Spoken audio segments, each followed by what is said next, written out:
1, 2, 1, 2. We're making a game inspired by Max Payne and Helldivers, but next week it might be something else, where you play as a bounty hunter in a dystopian sci-fi world with a focus on online co-op, which will reward you and a friend as you blast your way to the final encounter. I believe that I can do this, but I'm a middle-aged. Let's start with the game. There's a lot of new stuff. We have a hub now. The hub is a safe zone for the player, where we now have a shop for weapon and gadget upgrades. Once a player buys a weapon, it will appear on a weapon board for the player to collect. And finally, there's a special door. When you kick down the door, you start a level. Then proceed to defeat some enemies, get stim packs and ammo along the way, and most presumably you'll end up dying. Then you get back to the hub with currency, and in the shop you'll be able to buy weapons and upgrades for that collected currency.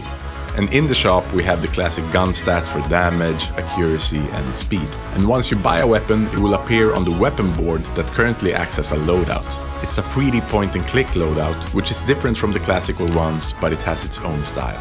We also added co-op to the game, which for me was a big deal. Like, I don't play single player games anymore at this age. I want a friend online where situations can happen that you can't predict, and that makes the game, dynamic and fun. So being able to collect currency by blasting through enemies, getting back to the hub, and unlocking new weapons to equip, we're starting to have a simple but fun loop for the game. So on first appearance, this might sound quite good, but there are deep layers of challenges to this, which I knew when I started, but I went ahead anyway. Our biggest problem, by far, is that this game is way too big to start off as an indie title. There are hundreds of tutorials and indie developers out there that keeps banging your head saying, don't start this big. Don't do a third-person co-op shooter with deep upgrade mechanics and whatever we're doing. Start small, maybe even something 2D, something like... But even knowing this, I ended up following my gut feeling and decided to go with what felt fun at the time. And I ended up in this box, which I'll show you. For a lot of people, I think having a box like this would be the dream, especially if you can focus on your projects and your passions without having to worry about income. I saved enough money to sit in this thing and focus on the game, but I've been here a year and a half without income and with barely any social interaction because it's a cabin in the forest. It's not as great as you think. A lot of you commented that our game looked like My Friend Pedro, which I had never played before. But as soon as we played the game, we just went, oh, look, they solved our score system problems. Great, let's not reinvent the wheel. Let's just grab that and put it in our game. It plays kind of nice, but after testing it for a long time, I realized I don't care about the tricks. I just want to defeat enemies in my own style and use tricks to increase my survivability. I don't want to feel forced to combine tricks to max my score. So we're looking at potentially scrapping the idea that tricks gives you bonus points and instead focus on chaining the kills in a streak, because it's fun keeping the multiplier up and encouraging movement, but not so fun to always have to spam tricks. It's a fundamental change to the game because our first idea was Tony Hawk Shooter.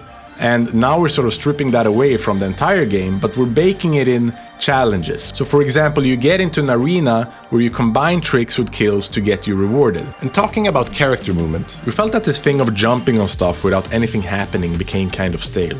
So we added vaulting to the game, which means that the character can climb objects with different animations that depends on the height of the objects. A fundamental problem we have with our loop is that you play a level until you die. When you die, you respawn in the hub and kick down the door again to restart. We have no saves, no checkpoints, or any way to progress quicker in a level. It's very unforgiving to die and increases the stakes and tension the further you get in the game. That type of game design is well suited for a roguelike experience, but we are not a roguelike, so then it becomes kind of strained when you play an hour, you die, and you restart in the hub, which in a case where you would always get like new upgrades or like a new run, like Risk of Rain for example, then it's fine, but we're not that, so then it becomes a problem. So we tried adding random levels to the mix to make it more interesting. So here I kick down the door and start in a garage, and here I start on a rooftop. So perhaps with having different experiences for every run, it's okay to die after an hour.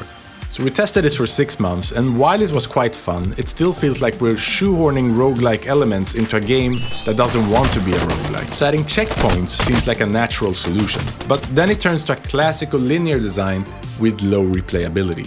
That could be good as a single player experience, but then it's heavily reliant on the narrative and high quality level design.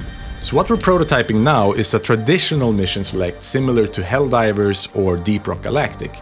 Then each mission could be manageable in length and design and allow some player agency in what they'd like to engage in. But perhaps there is even a simpler idea out there, more manageable for an indie game with a small team. So if you got any ideas on this specific question, please let us know. Thank you for watching.